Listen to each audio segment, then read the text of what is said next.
ನೀವ್ ನನ್ನ ಇಷ್ಟೊಂದು ಪ್ರೀತಿಸ್ತೀರಾ ಅಂತ ನಾನು ಅನ್ಕೊಂಡಿರ್ಲಿಲ್ಲ ವಿರಾಟ್. ಪ್ಲೀಸ್ ನನ್ನ ಕ್ಷಮಿಸ್ಬಿಡಿ. ಭೈರವಿ ಅವರೇ, ನೀವ್ಯಾಕೆ ಹೇಳ್ತಾ ಇದ್ದೀರಾ? ಕ್ಷಮೆ ಯಾಕೆ ಕೇಳ್ತಾ ಇದ್ದೀರಾ? ತಪ್ಪು ಮಾಡ್ತಿದ್ದೀನಿ ಅಂತ ಅನ್ನಿಸ್ತದೆ. ನನ್ನ ಭೈರವಿ ಅವರು ಯಾವತ್ತೂ ತಪ್ಪು ಮಾಡಲ್ಲ ಅಂತ ನಂಗೆ ಗೊತ್ತು. ನೀವ್ ನನ್ನ ಮೇಲೆ ಎಷ್ಟೊಂದು ಪ್ರೀತಿ ಇಟ್ಕೊಂಡಿದ್ದೀರ, ಆದ್ರೆ ನಾನು ನಿಮಗೆ ಹೇಗೆ ಹೇಳ್ಬೇಕು ಅಂತ ನನಗೆ ಅರ್ಥ ಆಗ್ತಿಲ್ಲ. ನೀವೇನು ಹೇಳ್ಬೇಕಾಗಿಲ್ಲ ಭೈರವಿ ಅವರೇ. ನೀವು ಹೇಳ್ಬೇಕಾಗಿರೋದ್ನ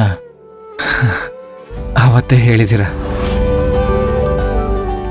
ದೇವಸ್ಥಾನದಲ್ಲಿ ನೀವು ನನಗೆ ಪ್ರಾಮಿಸ್ ಮಾಡಿದಿರಲ್ವಾ,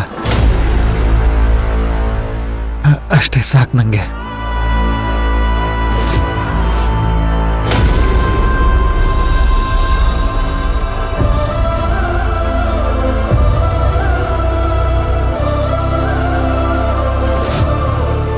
ನೀವು ನನ್ನ ಎಷ್ಟು ಪ್ರೀತಿಸ್ತಿದ್ದೀರಾ, ನನ್ನ ಮಾತಿಗೆ ಎಷ್ಟು ಗೌರವ ಕೊಡ್ತಿದ್ದೀರಾ ಅಂತ ಗೊತ್ತಾದ ಮೇಲೂ ನಾನು ಯಾಕೆ ನಿಮ್ಮ ಬಗ್ಗೆ ತಪ್ಪು ತಿಳ್ಕೊಳ್ಳಿ? ಪ್ರೀತಿಗೆ ಇನ್ನೊಂದು ಹೆಸರೇ ನಂಬಿಕೆ ಅಲ್ವಾ? ಇದೆಲ್ಲ ನಂಗೆ ಗೊತ್ತಿಲ್ಲದೆ ಯಾವಾಗಾಯ್ತು? ನನಗೆ ನಿಮ್ಮ ಮೇಲೆ ತುಂಬ ನಂಬಿಕೆ ಇದೆ ಭೈರವಿ ಅವರೇ.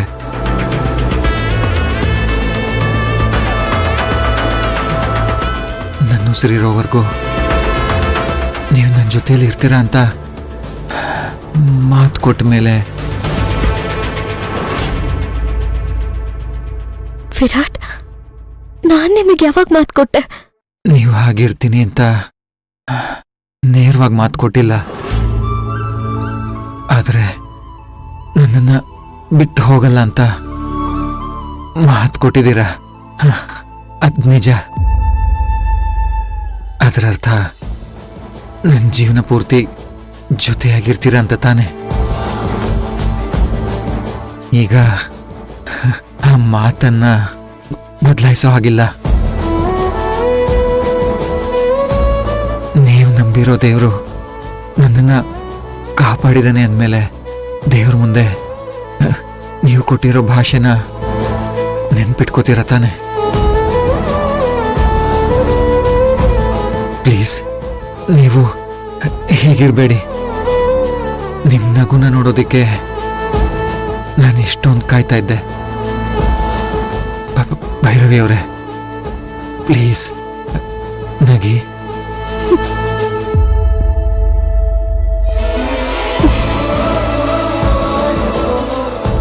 ಈ ಥರ ನಗು ನೋಡೋಕ್ಕೆ 1000 ಸಲ ಆದರೂ ಚಾಕುಲ್ ಚುಚ್ಚಿಸ್ಕೋತೀನಿ.